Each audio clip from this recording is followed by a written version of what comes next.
गुरुजी ससुरा के बात अपने नैहर में कहे लागल कलश के मर बलमुआ हमसे बहुत प्यार करे लगे। कलश के मर बलमुआ बहुत प्यार करे लगे।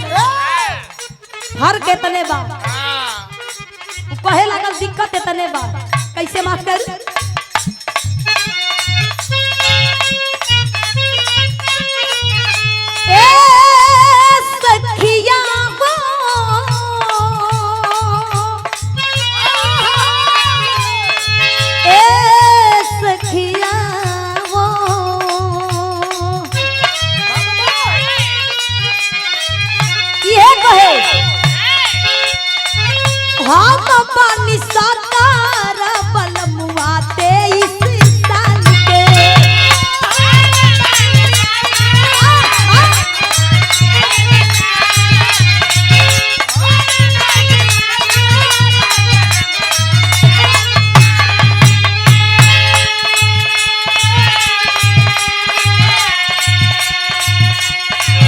हम ना कहते एजा के बात मत लिहा। मेहरारू कहत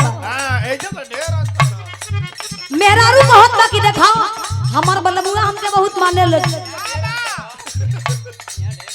कहत बा कि हमार बलमुआ बहुत हमके माने लगे। यहाँ तो ढेर अंतर बा लेकिन कहत बा देखा हमार बलमुआ बहुत प्यार करे लगे। जब तक हम खाई लेना तब तक वो खाला नहीं। ये हजारों हजार रुपए दे करके सम्मान किए। एक बार जोरदार ताली आप लोग बजा दीजिए इनके सम्मान में। औरत मुखिया जी स्वर्गीय व्यास उनके नाती हैं। ये हजारों हजार रुपए दे करके और पूरी पार्टी को 200 रुपए दे करके सम्मान किए हैं। चरणों में कोटि कोटि नमन। आप लोगों के नमस्ते प्रणाम बा। कहत बा कैसे हम पानी सातारा बलमुआ ते इस साल के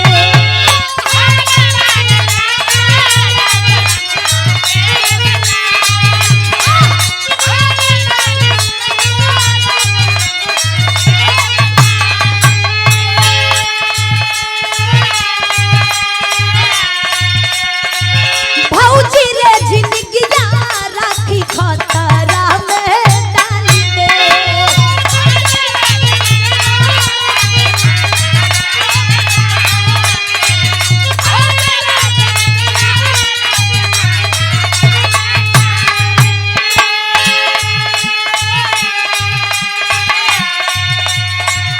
हम पानी सातारा बलमुआ ते इस साल के भौजी रे जिंदगिया राखी खतरा में डाल के। कितना कोई नीमन तस तइबे नो करे।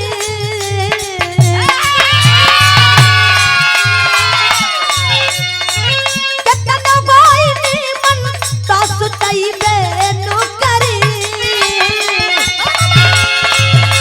इतना फराक बाबू मरिया में कमरिया का दिखाई दे दुबरी। ए हो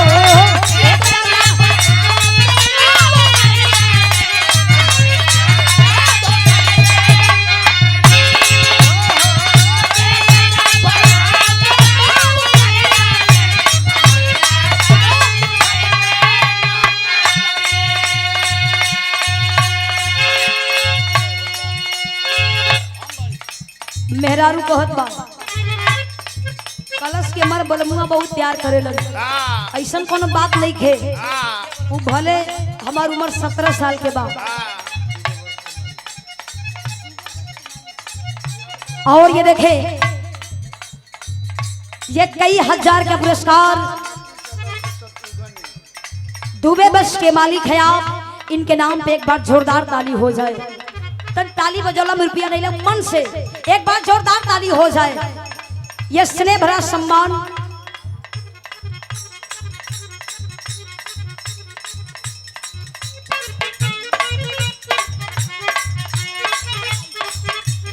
बड़का ढकाइश के धरती से ये 501 रुपए दे करके सम्मानित किए। चरणों में कोटि कोटि नमन।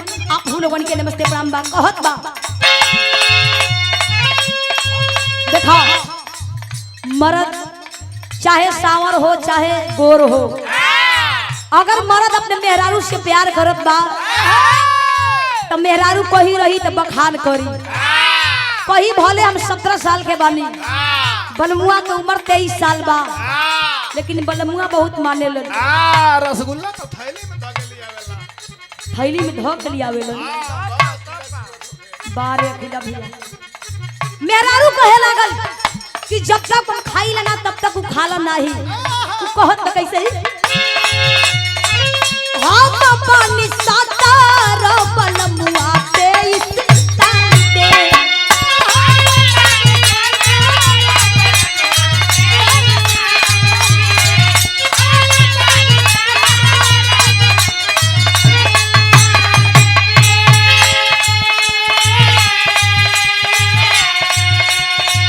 भौजी रे झिझकिया राखी खतरा में डांडे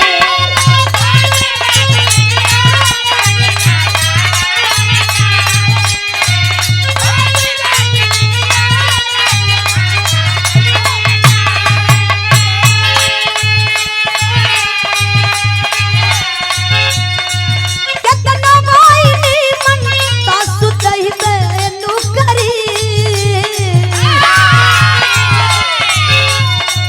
केतनो गोइनी मन तासु दहि बेनु करी एतना फराक बाम मरिया में कमरिया का दुखई बेनु करी ए हो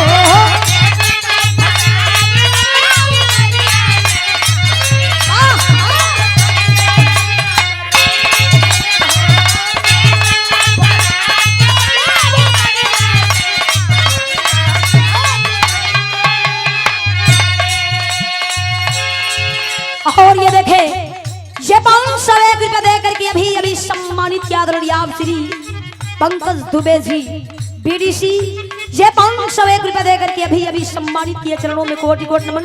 और ये 501 रुपया दे करके और ये सुंदर पुष्पहार दे करके सम्मानित किए हैं बिहार के स्टार हैं आप बड़े भैया रविंद्र मस्ताना जी। भैया से हमेशा बहुत प्यार सम्मान मिलता है। आप बहुत बार कार्यक्रम भी भइल बा के लिए आपके चरणों में आपके बहुत बहुत धन्यवाद, नमस्ते प्रणाम। आप लोगन के आज तो इतना गर्मी बा गुरुजी, आज तो इतना गर्मी बा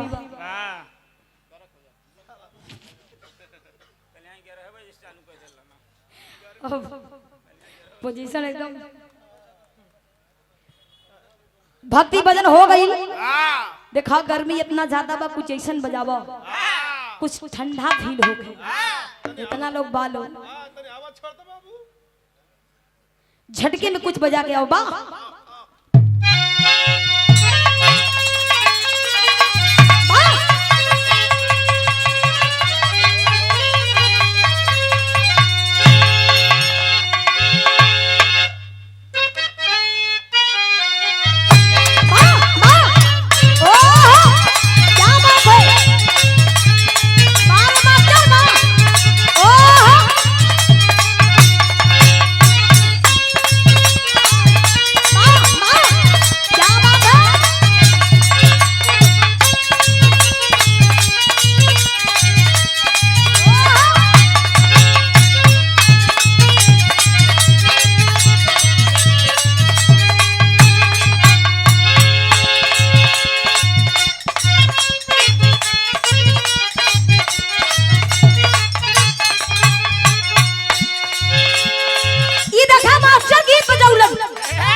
मार्केट में तो ऐसा गई बा, देखा